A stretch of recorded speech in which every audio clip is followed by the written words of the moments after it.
Hi, Dr. Tom Hansen here with Lesson 3 in this course on how to overcome failure and play as great in games as you do in practice.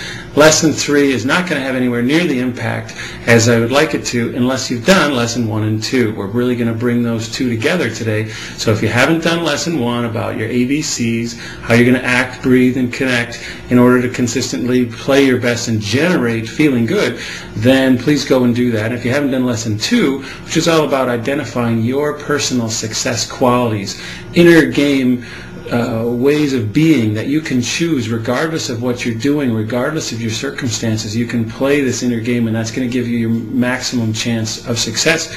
Go please do that.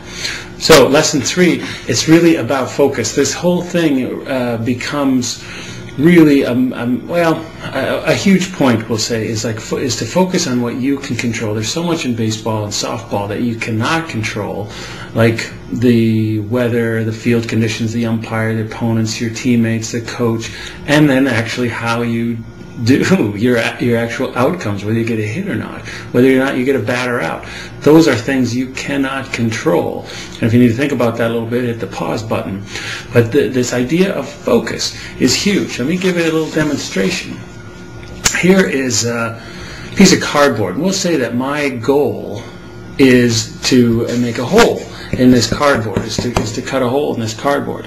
And I'll just take a regular clown nose that you probably have on your desk and push it up against this. Let me just push this. Nothing coming out. Okay, let's look at a knife. A little better tool. Why? Because it's focused. The energy of it is focused much, much more sharply. And as I push here, right on through. Focused energy. That's the difference between some players are like this, and some players are like this. And it's no wonder they don't accomplish their goals. So, how do we get ourselves focused on what we can control? Here's the handout for this lesson. Hopefully you have this or something like it. All I want you to do is on these 4 lines right here, enter your qualities, your success qualities from Lesson 2, and on here, A, B, and C, enter your ABCs. What are your ABCs from Lesson 1? And in this space, enter your goal. What is a goal that you have? You want to start at a certain level. You want to hit a certain batting average or earned run average. You want to play in college. You want to get drafted. You want to, whatever it might be. It's fine if it's some external, real tangible goal. That's kind of the point. So, because you want to achieve something. And these circles here are targets. This is like your target. I like the word target. And so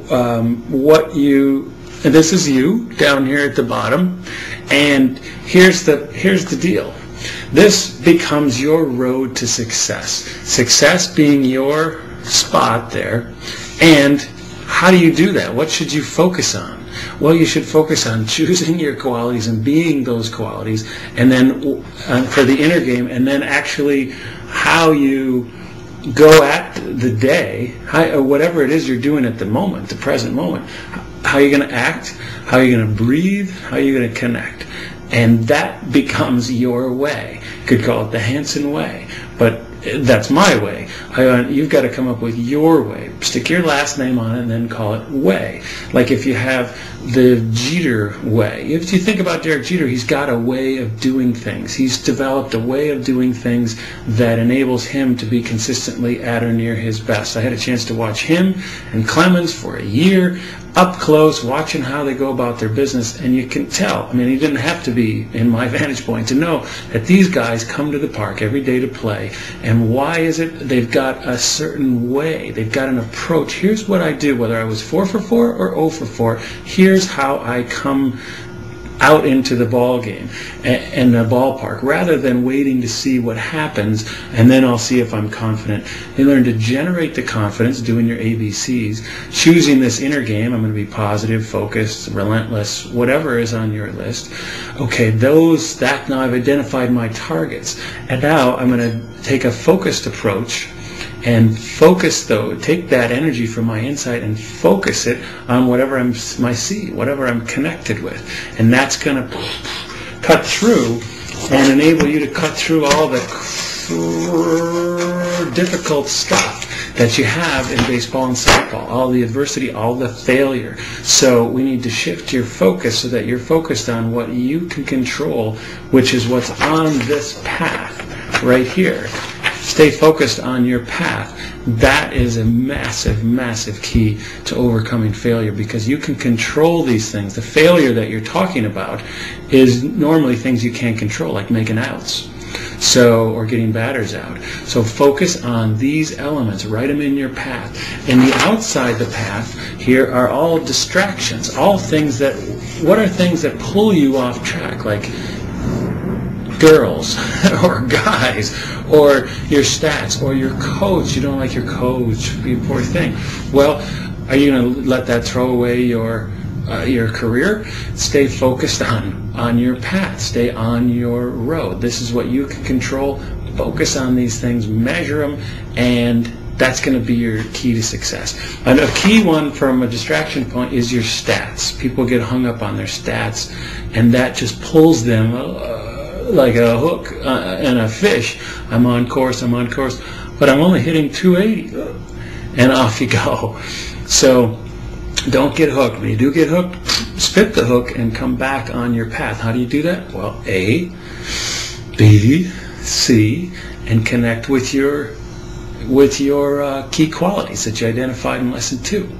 And you'll also notice, if you look at that target, the road keeps going. It keeps going, that this is your path no matter what it is. I mean, I talk to guys that say, I want to get to the major leagues.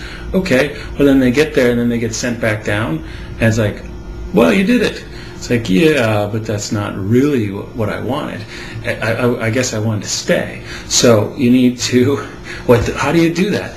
Well, you develop a way. This is the way I do things. I don't care if you're playing in a little league team or some high school all-star team, or you're playing in the big leagues. Here's what I do is on my path right here. So I'm trying to hammer that, because it's just like, sheesh. It's hard for people to get this, but to get that, here's what I do. I'm going to come and do the things from my first 2 lessons. Stay on my path, not get hooked. Stay on it. That is what makes you mentally tough. That's what the good ones are doing. And now you know, so there's no excuse. In the next lesson, I'll be talking about how to put this into action, like right on the field, some specific stuff there. And lesson 5 is my personal favorite.